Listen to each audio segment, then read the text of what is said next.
también la resistencia, ¿no? Ahora se habla mucho de la resistencia rizomática, entonces como que todos los movimientos que a partir de la primavera árabe, luego con el 15M, Occupy, bla, bla, bla.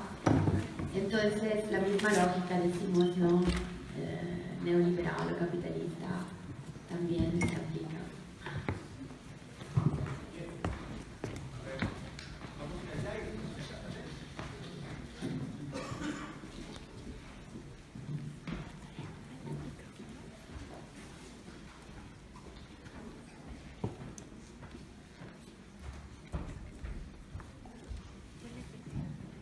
Una felicitación a Julieta. Creo que las investigaciones nos obligan a definir qué conceptos han sido superados y qué conceptos no han sido superados. Esto me baso, aquí viene la pregunta, muchos estudiosos de la globalización, Manuel Castell, Zygmunt Bauman, la Susskind, resulta que dicen que los conceptos no nos sirven, que las teorías ahorita son camisas de fuerza para la complejidad que la globalidad le ha dado. Esa es la pregunta. ¿Qué creen ustedes de eso? O sea, prácticamente tenemos que replantear todo. Es más, la Saskia Susskind dice, tenemos que irnos a buscar en los objetos, en la práctica. Es el estado de la práctica ahora, no el estado del arte.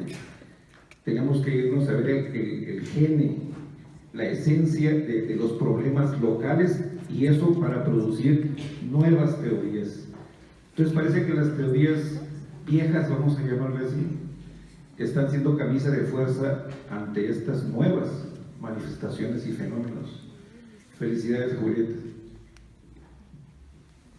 Sobre el desarrollo de la ciencia y la tecnología, y sobre todo con estos fines bélicos. Bueno, es que la mayoría de nuestras tecnologías de uso común vienen de ahí, ¿no? Del desarrollo de la ciencia bélica. Pero también recientemente hay un ejemplo que me gusta mucho, que se llama Women's on Web. Es una ONG, un colectivo feminista. ¿Cómo se llama la ONG? Women's on Web. Al principio se llamaba Women's on Web, luego cambió a Women's on Web y ahora es Women's on Drones. Y lo que pasa es que es una organización feminista que lo que hace es que busca las maneras en que las mujeres puedan abortar en los países en los que no está permitido, ¿no? Entonces al principio eran barcos, entonces salían de la legislación local y entraban a una nueva forma de legislación internacional, o cambiaba si el barco era holandés o lo que fuera, y que estuviera permitido el aborto ahí, para que no fueran criminalizadas. Y después empezaron a hacer como toda una red a través de las telecomunicaciones, en internet, para que se pudieran, que las píldoras anticonceptivas de misoprostol pudieran llegar a territorios donde no está legislado igual.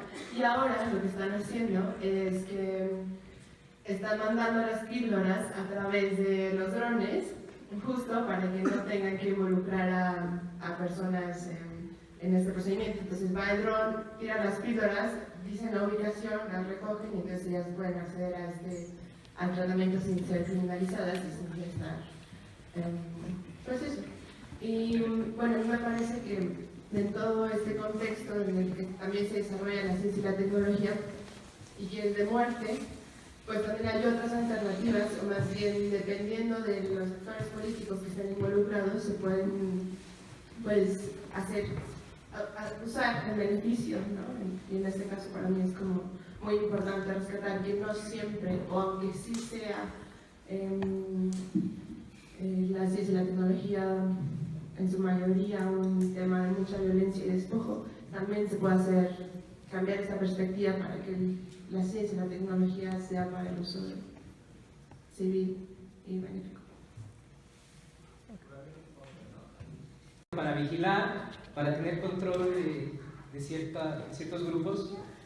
Y bueno, también se ve con las cámaras de vigilancia, ¿no? Que tienen los semáforos, las famosas fotomultas. Entonces vemos cómo los gobiernos cada vez recurren más a este tipo de tecnologías pues justamente para vigilar, para incluso recaudar más pues, impuestos. Entonces yo, si me surge una pregunta, una duda, tengo entendido de que pues el espacio aéreo pues, está básicamente controlado por los gobiernos, ¿no? Entonces, pues tú conoces o sabes algo sobre los lineamientos que uno como ciudadano quizás quiera comprar un dron, volarlo, o sea, tengo que registrarme, o sea, ¿qué lineamientos son los que se piden? No, más que nada es eso. Y replantearse como la epistemología de los conceptos.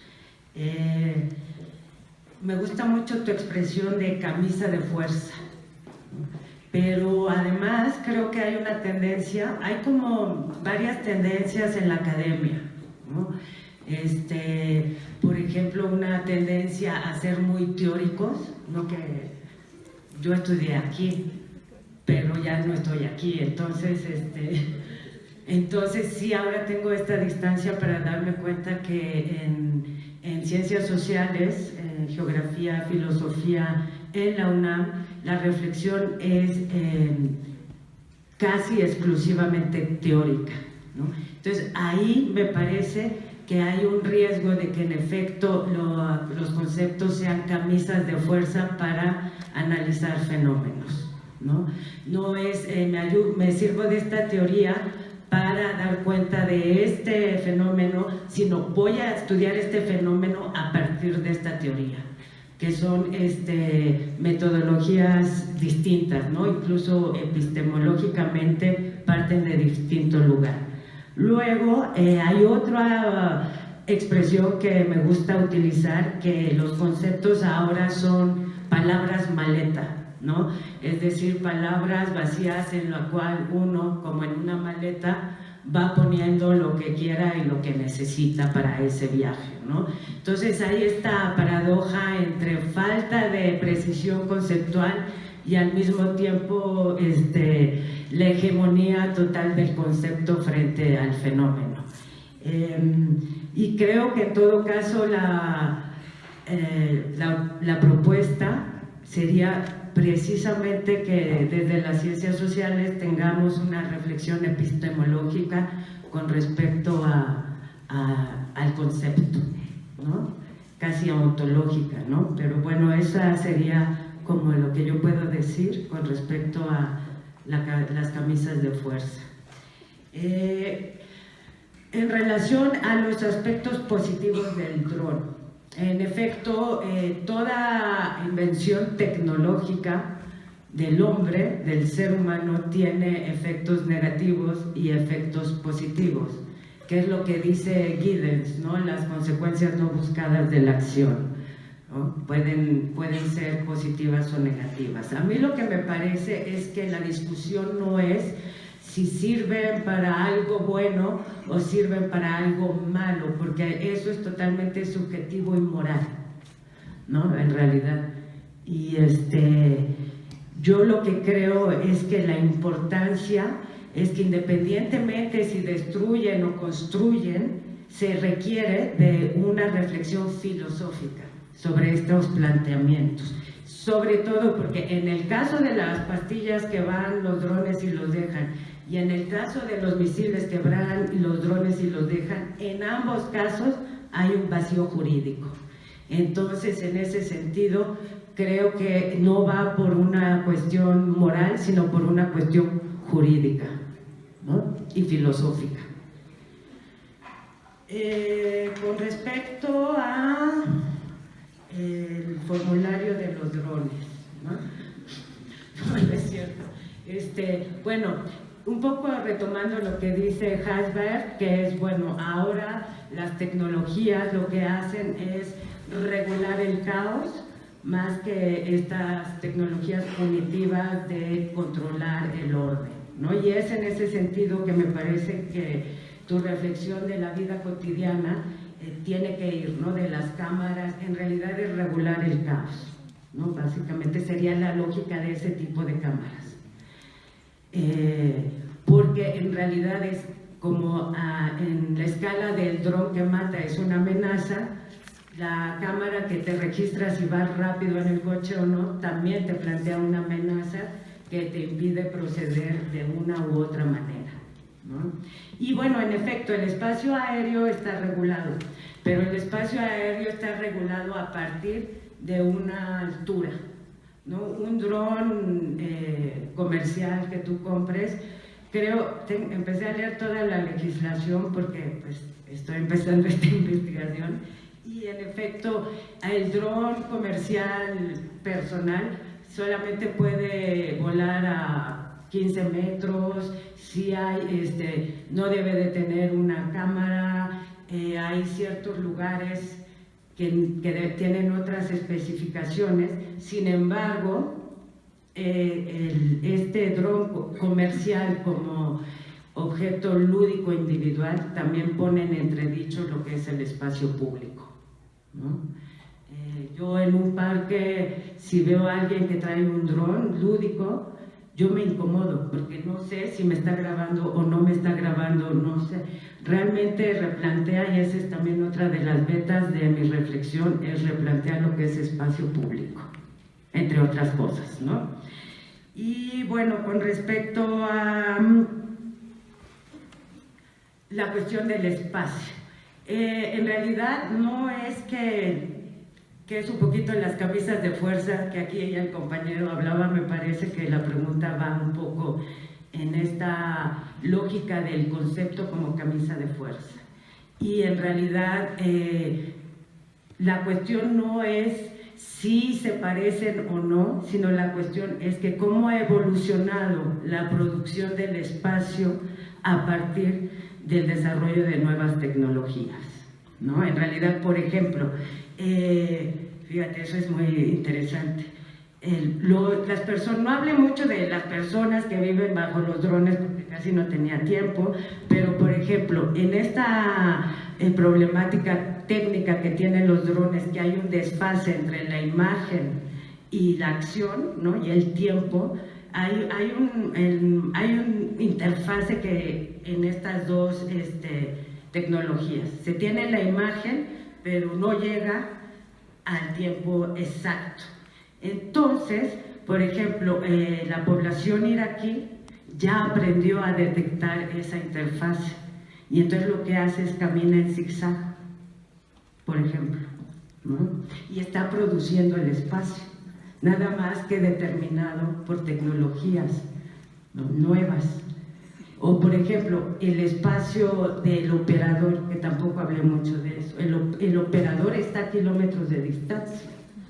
Y hay una complejidad ahí, porque el operador está a distancia, pero es el que está más cerca por la pantalla, ¿no? Entonces, simplemente son problematizaciones de los conceptos que pensamos que se aplican en toda situación, cuando en realidad con estas nuevas tecnologías sí hay una complejidad que se agrega, ¿no? a la producción del espacio, ¿no? Es lo que te podría yo decir. No, sí se me hace muy interesante lo que se estuvo platicando en la mesa, porque pues precisamente intentando ligar un poquito a mi detalle, lo que estamos viendo a partir de lo que trabajó, por ejemplo, Julieta, era esta situación de cómo existe una relatividad completa de la producción del sujeto, a tal grado que entonces, a partir de este tipo de prácticas, tú puedes desubjetivizar completamente a la persona, la puedes despersonalizar y convertirla simplemente en una conducta, en un patrón y en una repetición. A final de cuentas, pues esa es una lógica totalizadora completa que es inmanente a la producción del espacio, y también te habla de una profundización brutal de la unidimensionalidad de la que yo estaba hablando. Porque entonces ya no es el miedo a no actuar bien, como digo, no es el miedo a actuar mal, sino es el miedo a no actuar bien, a no actuar correctamente. Entonces, ¿cómo se están manifestando estas situaciones donde te estás viendo en una producción de un mar de significantes que lo que te van a llevar o lo que te van a hacer es que tú mismo tengas que reinterpretar tu espacialidad a partir de esta nueva lógica, que por cierto es una lógica que está inmersa en la lógica capitalista que estuvimos hablando.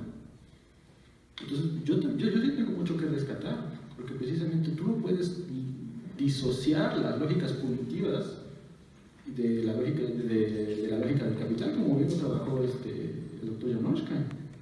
Es una con otra. Y lo que estamos viendo son diferentes paralajes de un suceso que está observándose. Yo creo que eso yo rescataría, ¿no? O sea, rescato lo que yo dije, pero lo de ella está muy bien.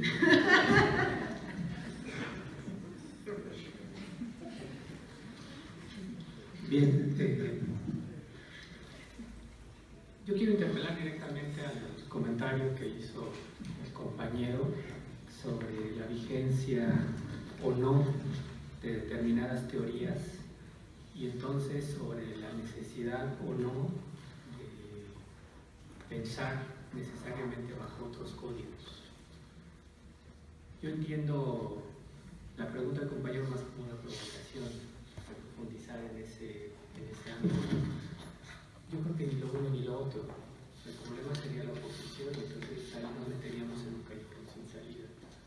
O sea, en todo lo que se ha dicho ha perdido vigencia y no necesariamente todo lo novedoso, por el hecho de ser novedoso, adquiere la vigencia.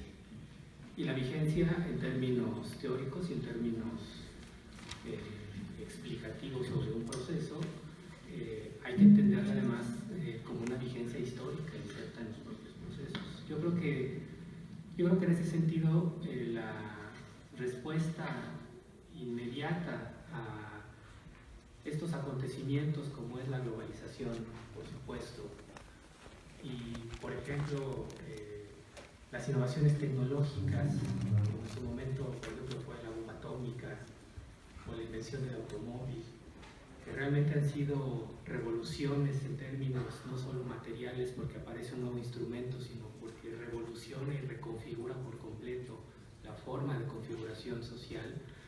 De sí mismo hay que entenderlo no como un problema que compete exclusivamente a la innovación tecnológica.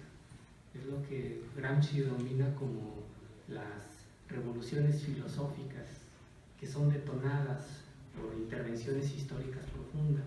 Él se refería de manera específica al problema de la revolución socialista. Pero en ese sentido podríamos hablar de las grandes innovaciones tecnológicas y en ese sentido podríamos hablar, por ejemplo, de las grandes crisis de socialidad en las cuales estamos insertos. No solamente la crisis ambiental, que fue la que identifiqué, sino las crisis que ocasionan las megasurbes en todo el planeta, o la crisis sobre la fuerza de trabajo, o la crisis de gobernabilidad, y entonces que impacta que es necesario profundizar los mecanismos de violencia, la crisis económica del capitalismo. Cada una de estas crisis finalmente son momentos que simbran la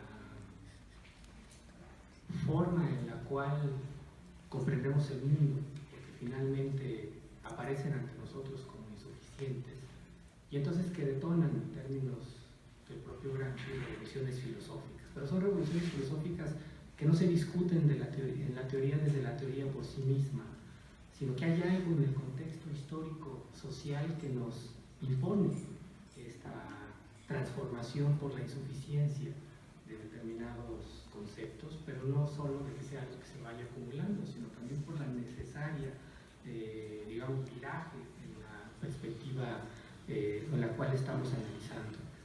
Yo creo que es muy importante entender y recuperar entonces, por ejemplo, las reflexiones que se han dado en torno al desarrollo del instrumento técnico y que no se han dado solo a partir del problema de la innovación de un instrumento técnico en específico que efectivamente viene a reconfigurar la sociedad. ¿Qué es el instrumento técnico? Pues hay una reflexión teórica riquísima que no es teoricista, que esté dada en sí misma bajo instrumentos lógicos, sino inmediatamente inserta dentro del problema político, pues que viene desde el siglo XVIII, desde el siglo XIX. Suponer que la realidad histórica del siglo XVIII y del siglo XIX es igual a la del siglo XXI, pues también sería un absurdo. Entonces yo creo que el problema, digamos, del giro necesario que se puede establecer en los debates teóricos, en primera instancia no podemos perder de vista que es un debate teórico que en sí mismo está inserto en la realidad Debatir la teoría por la teoría también sería pueril, sería hueco, no tendría ningún sentido, ¿no? Si el propio Hegel lo ha dicho desde hace más de casi 3 siglos, que hay estructuras teóricas sumamente complejas, sumamente interesantes, pero completamente vacías. Entonces, la eficacia de las teorías, la eficacia de la discusión se da a partir de la vigencia que tienen como elementos explicativos. Desde esa perspectiva, muchos de los elementos que se han venido dando en los últimos siglos siguen completamente vigentes, porque hasta donde yo sé, la realidad del capitalismo sigue vigente desde hace 500 años. Y el hecho de que se reconfigure no significa que lo que estamos viviendo ahora sea algo completamente nuevo, como si lo que se vivió antes del neoliberalismo, o sea, hace 30 o 40 años, fuera otra cosa distinta, y como si no estuviéramos viviendo en realidad una reconfiguración de una realidad que mantiene líneas de continuidad muy claras, desde los últimos 500 años. Eso es lo que podría decir, por supuesto, de la globalización, por supuesto que los desarrollos tecnológicos de vanguardia, por supuesto que muchos aspectos puntuales que emergen hoy día con una singularidad, hay que verlos también en su singularidad y en la manera en la que como fuerzas particulares determinan esta totalidad en el presente. Pero no hay que confundir la novedad histórica en términos de un instrumento técnico en específico o una manifestación específica de determinado aspecto que ustedes quieran analizar, con que es la primera vez que existe, y entonces con que los instrumentos que existen o que habían existido hasta ahora pues ya no nos alcanzan, y entonces hay que dar cuenta únicamente de lo que se está pensando hoy día. Un sano equilibrio, diría yo en términos muy generales, entre la recuperación de los elementos que efectivamente identifican líneas de continuidad y al mismo tiempo los aspectos que están hablando de situaciones que históricamente de manera efectiva nunca han existido. La crisis ambiental que es en la que estamos hoy día, por supuesto que no solamente es crisis ambiental material, sino que también es una crisis de pensamiento, y entonces detona necesariamente, y es lo que hemos estado viendo durante los últimos 20 años, una revolución filosófica y una revolución en la forma en la cual estamos, digamos, problematizando no solamente ese aspecto, sino muchos otros. La verdad se disputa. Y el problema de la construcción de los discursos de verdad de la ciencia y de la teoría es una confrontación política ideológica también. Con eso cierro.